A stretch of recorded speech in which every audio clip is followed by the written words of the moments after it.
I-share sa inyo itong vlog ni Pinas News Insider tungkol sa relasyon ni First Lady Lisa Araneta Marcos at former First Lady Imelda Romualdez Marcos.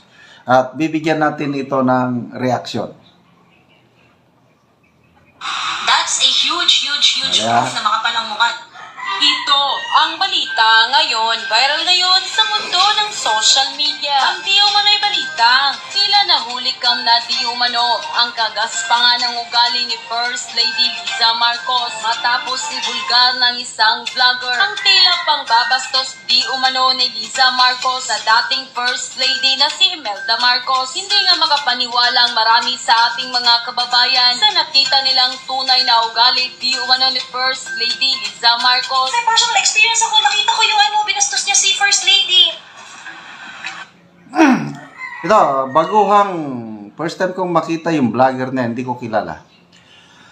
Ako, naririnig ko na ito bago mag-eleksyon nung May 2022, may mga nababasa akong comments galing sa aking mga subscribers na hindi daw maganda ang relasyon ni First Lady Imelda Marcos at Senator Amy dito kay First Lady, hindi siya First Lady noon ay Attorney Lisa Araneta Marcos. Nababasa ko lang yan, naririnig. So ito, first time ko itong marinig vlogger na nakita niya binastos. I don't know kung anong klaseng pambabastos. Ang matandaanan ko lang nung interview ni Boy Abunda kay Attorney Lisa Araneta Marcos, pinag-uusapan yung anong pagtingin ni Attorney Lisa Marcos kay First Lady. Parang hindi ko na matanda ng exact words, kailang parang iba ang dating sa akin. Parang hindi nga personal understanding ko lang ito, yung interview ni Boy Abunda, hindi siya masyadong believe kay forever First Lady Imelda Romualdez Marcos. That's a huge proof na makapalang mukha, hindi maganda ugali ni Lisa Marcos. Talagang meron din talagang naririnig na personal experience na hindi maganda kay First Lady. Si Direk Daryl, marami rin hindi maganda yan kay hindi maganda experience kay Lisa Marcos, gano'n. So ngayon, pero, syempre, wala naman talaga akong experience sa kanya na bonggang-bongga. So, kumbaga, parang yung knowledge ko lang kay FL na sa hindi niya magandang pag-uugali is really coming from people na merong personal encounter sa kanya. Malaking bagay yun, no? Kasi, personal experience yung mga yun, eh.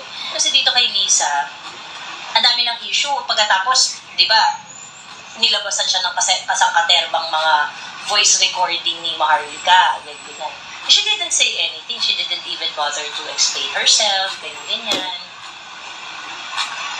So, never niya clarify yung sarili niya. Pero, nung binastos niya si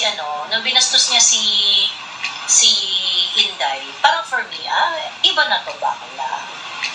Kasi alam mo, Lisa, di ka naman binoto eh. Di ka naman binoto.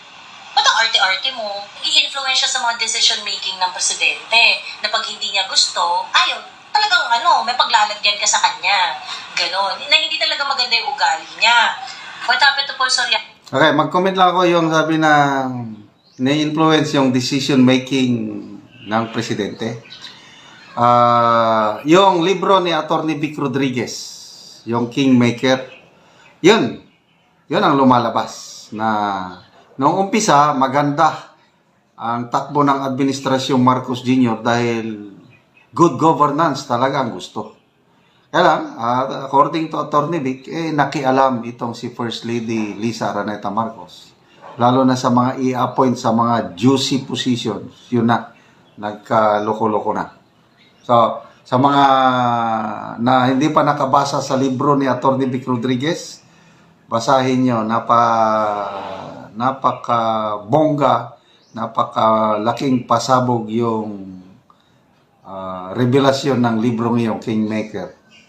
Biglang naglaho.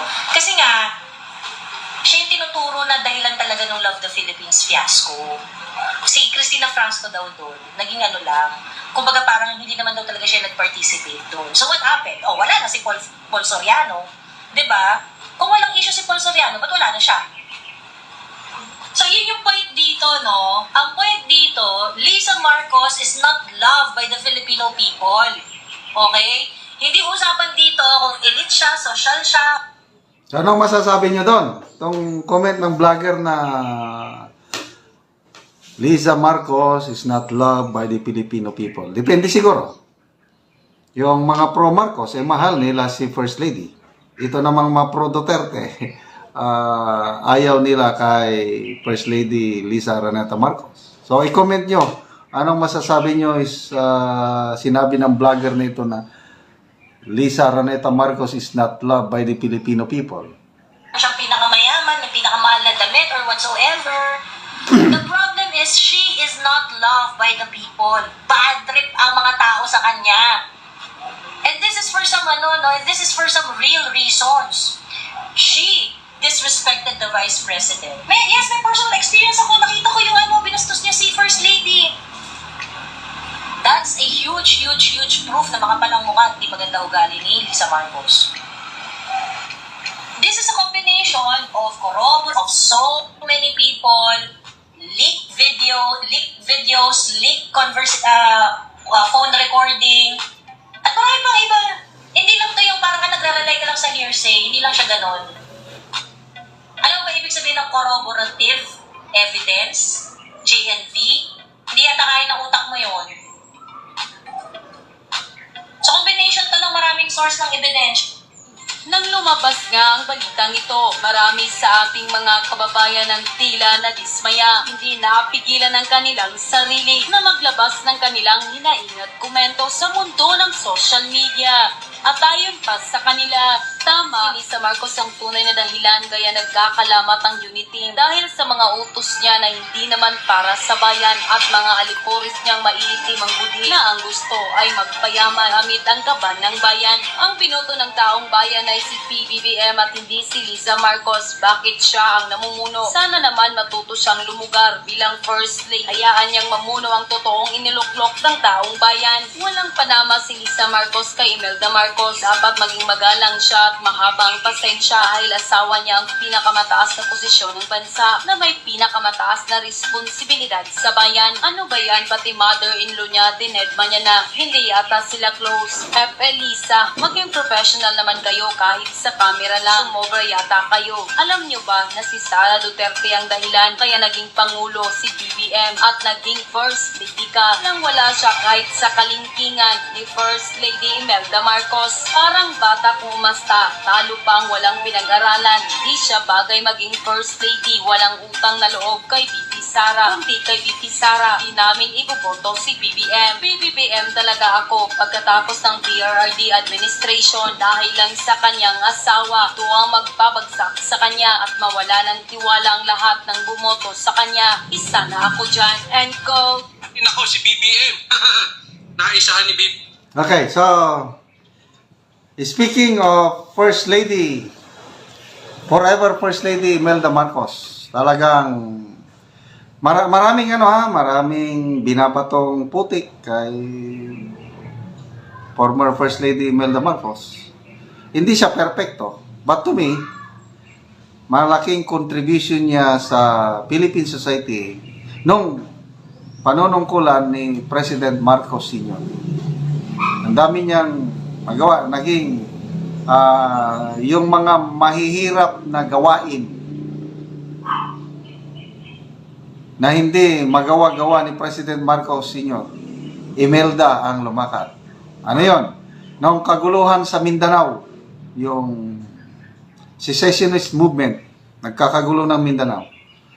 So ang lumakad, si First Lady Imelda Marcos, kinausap niya si Libyan leader Muammar Gaddafi, Colonel Gaddafi.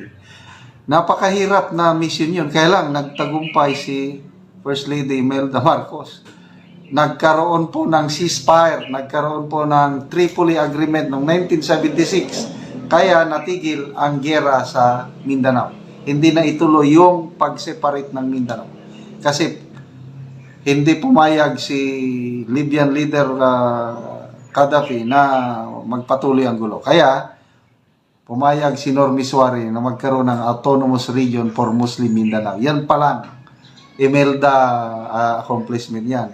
Yung pagpunta sa USSR, pag-establish ng diplomatic relationship between the Philippines and the USSR, kahit ayaw ng US, nangyari yan dahil kay Imelda.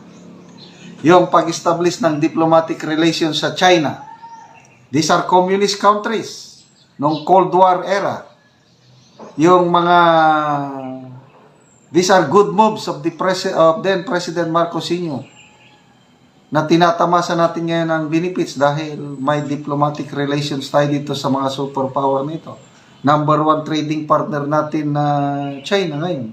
Dahil mayroong First Lady Imelda Marcos na may charisma. So, ako, saludo ako kay First Lady. Kaya, although, ulitin ko, may mga nagawa rin siyang pagkakamali. Kaya lang, huwag naman puros kamali. Kaya, sinishare ko yung magandang nagawa ni First Lady Imelda Romualdez Marcos.